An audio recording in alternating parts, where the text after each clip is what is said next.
हरे कृष्णा।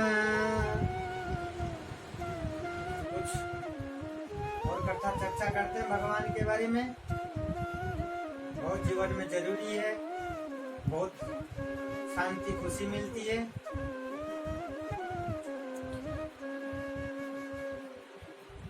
जीवन के अंदर 4 आश्रम होती है। ये जो संसार है उसके अंदर 4 आश्रम होती है। 4 आश्रम क्या क्या है? एक ब्रह्मचार्य आश्रम, एक गृहस्थी आश्रम, एक वानप्रस्थ आश्रम, एक संन्यास आश्रम। 4 आश्रम। सबसे श्रेष्ठ है गृहस्थी आश्रम। सबसे श्रेष्ठ है गृहस्थी आश्रम। भगवान ने कह दिए सबसे श्रेष्ठ है गृहस्थी आश्रम।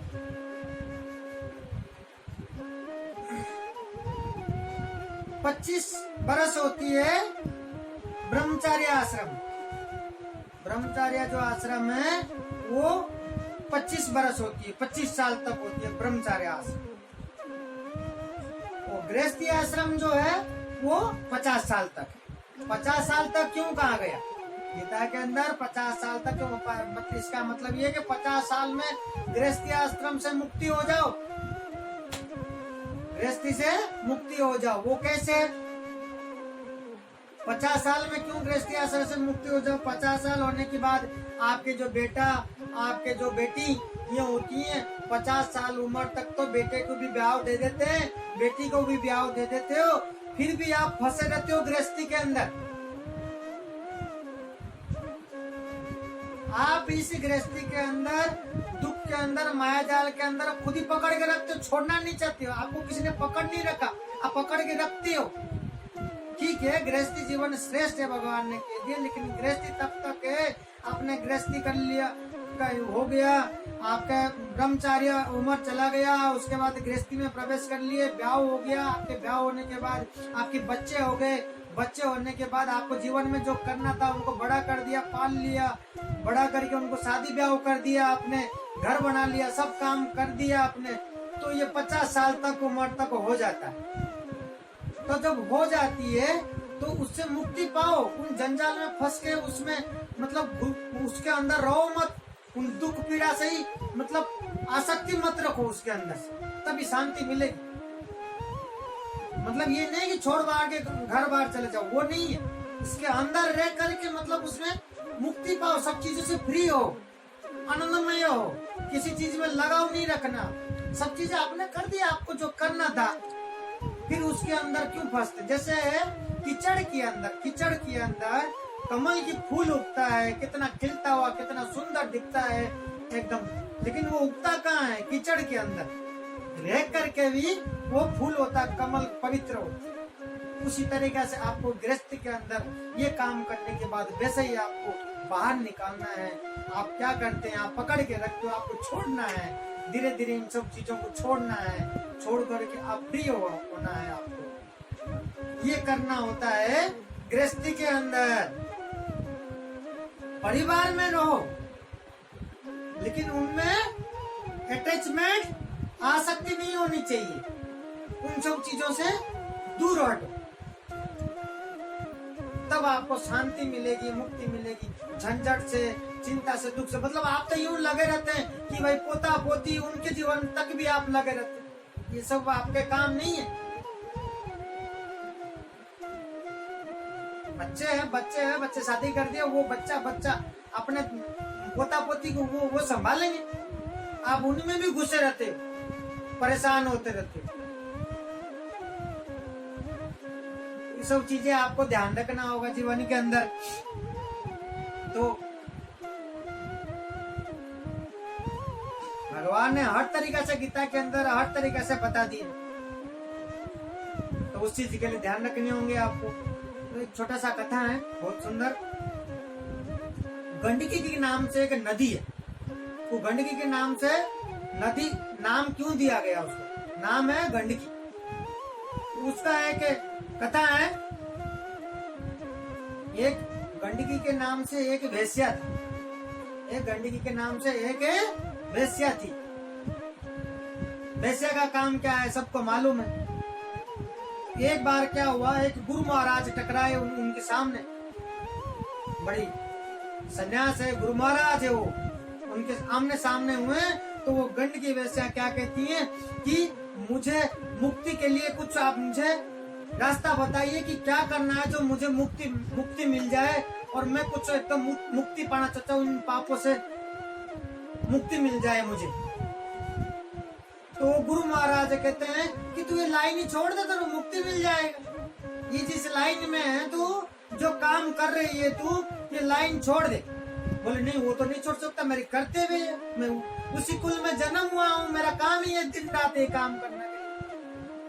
उसमें रह करके कुछ आपके पास विचार है तो वो बताइए, मैं आपको गुरु मानता हूँ। तो फिर बोले मेरा वचन जो दूंगा वो पालन करना पड़ेगा आपको। मैं तेरे को जो बताता हूँ तो तेरे को पालन करना होगा। बोले बिल्कुल मैं तैयार हूँ गुरु महाराज। कौन कहती? वैश्या कहती है ये बात। तो गुरु महाराज क्या कहते हैं उनको कि सूर्यास्त के टाइम, सूर्यास्त हो जाए उसके बाद जो पहला पुरुष आए तेरे पास, तो इसको अपने पति मान करके पूरी सेवा करना होगा। पति मान करके पूरी सेवा करना उनका, बिल्कुल पति के तरह सारी। बोले ठीक है मैं वही करूंगा। तो गुरु महाराज का, गुरु का आदेश मानता है, और गुरु का आदेश से क्या होता है, क्या फल मिलता है आप देखिए। तो सूर्यास्त होता है दूसरे दिन, सूर्यास्त के बाद पहला पुरुष आता है। तो अपने पति मान करके उसको अपने हाथों पैर से, हाथ पैर दबा करके पूरे सेवा करता, जतन से एकदम अपने पति के तरह मान करके एकदम प्रेम से, एकदम दिल से एकदम सेवा करता हूँ। हाथ पैर दबा करके उनके पास में रह करके पूरा रात भर सेवा देता है, सेवा करती है। जैसे रात होती है आधी रात को, और जो पुरुष, ये जो पुरुष आए हुए हैं सूर्यास्त के बाद, वो कौन है वो आपको पता चलेगा। गुरु के आदेश पर ये कर रही है, सेवा देता। आधी रात को होते ही वो जो पुरुष है वो स्वयं भगवान आए इसके पास, स्वयं भगवान अलग रूप लेकर के इसके पास आए हुए। जब इसकी आधी रात के अंदर उनकी तबीयत खराब होती है, सिर में बहुत पीड़ा होती है, पीड़ा होकर के वो बिल्कुल बहुत परेशान होती। तो उस टाइम वो वैश्या कहती है कि मैं जा रही हूँ, मैं जाके वैद्य को बुला के लाता हूँ, वैद्य को बुला के लाता हूँ, कुछ ना कुछ दवाई देंगे। उठ करके चलने लगती है। भगवान ने उस टाइम रोकते हैं उसको, हाथ खींच करके, कहीं जाने की जरूरत नहीं है, तुम चली जाओगे तो मैं रह नहीं पाऊंगा, मेरे पास ही बैठे रहो, कहीं जाने की जरूरत नहीं है, ये कहते हैं भगवान। तो रात भर बैठ करके सर में दबाता है, हाथ पैर दबाती रहती है, रात भर सेवा करती है। और सुबह सुबह होते ही भगवान तो भगवान ही है, भगवान कला निकालते हैं। सुबह सुबह होते ही मरने की नाटक करते हैं कि ये तो खत्म हो गया, मरने की नाटक करते हैं। फिर वो वैसा क्या करेगा, वो कॉलोनी में हल्ला मचाती है तो सब सारे लोग आते हैं कि चलो कोई पुरुष आया होता है इसको रात को इसके पास, तो वो मर गया, चलो संस्कार कर देते हैं। तो लेकर के जैसे आते हैं सब पड़ोसी वालों को लेकर के संस्कार के लिए जाते हैं। ये एकदम से पत्नी बन के एकदम चूड़ी पूड़ी सिंदूर पहन करके दुल्हन बन करके उनके साथ जाती है कि भाई अपना पत्नी बन के। लोग हंसते हैं इसके ऊपर कि देखो एक वैसे आया और कोई रात को पुरुष आया था मर गया, तो ये तो एकदम दुल्हन बन के, मतलब सिंदूर चूड़ियां पहन करके मेरे साथ आ रही है कि मैं सती बनूंगी, ये दिखाती है। तो फिर जब आगे जाती है शमशान के अंदर, तो वो सब चीजें सब जब कर लगाते हैं, आग लगाने के आते हैं, बोलते खबरदार जो इसको आग लगाएगा, खबरदार जो हाथ लगा करके इनको आग लगाए, कोई नहीं आग लगाएगा। तो वहां बैठ करके पानी ले करके हाथ के अंदर विष्णु भगवान को याद करती हूँ। वैसे भक्ति से एकदम प्रेम भक्ति जैसे होता है ना, भक्ति पति से भक्ति करती है, इतना भक्ति करती है कि वैश्या होते हुए भी भगवान की इतना भक्ति करती है। तो वो पानी छांटा लगाते ही वो आग लग जाती है, किसी को आग लगाने नहीं देता। ये पानी छांटा लगाते ही बोलते मेरे भक्ति में कुछ भी है, मैं भक्ति जरा सा क्या हूँ, और मैं अपने मन से और सच्चे मन से मैंने इनको पति मान करके मैंने सेवा किया हूँ। जरा सा भी भगवान आपने देखा होगा, मेरे दिल से इनको पति माना और पति मान करके सेवा किया। जरा सा भी आपको लगता है कि मैं जरा सा भी इनको अपना पति मान करके किया तो ये आग लग जाए, ये कह कर छांटा पानी लगाती है, सचमुच के वो आग लग जाती। आग लगते ही क्या होता है, भगवान प्रकट होते। ये देवी आप जीत लिए, आपकी भक्ति सच्चा था, आपने रात भर अपने पति माना, जो आपके गुण था वो कर्म था वो साइड करके अपने गुरु का वचन पूरा किया आपने। भगवान प्रकट होकर के सबको दर्शन देते और ये वचन बोलते हैं। और उस दिन से वो क्या होता है, वो जो व्यक्ति वेश्या हैं वो भगवान आशीर्वाद दे करके वहाँ प्रकट होकर के क्या लीला देते हैं, लीला करते हैं।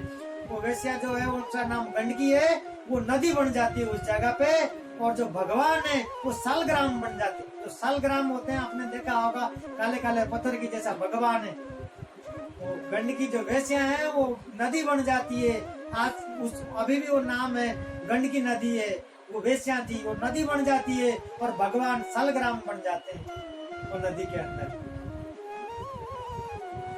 इस तरीका से भक्ति से वो वेश्या थी, भक्ति से भी इस तरीका से वो भगवान को प्राप्त कर लिया था। ऐसा सेवा किया था, गुरु के वचन लेकर के ऐसा गुरु के वचन निभाया था, वो इस तरीका से प्राप्त हुए थे। इसी तरीका से नाम तो अगले अध्याय में चर्चा करेंगे ऐसे छोटे छोटे भगवान की कथा। हरे कृष्णा।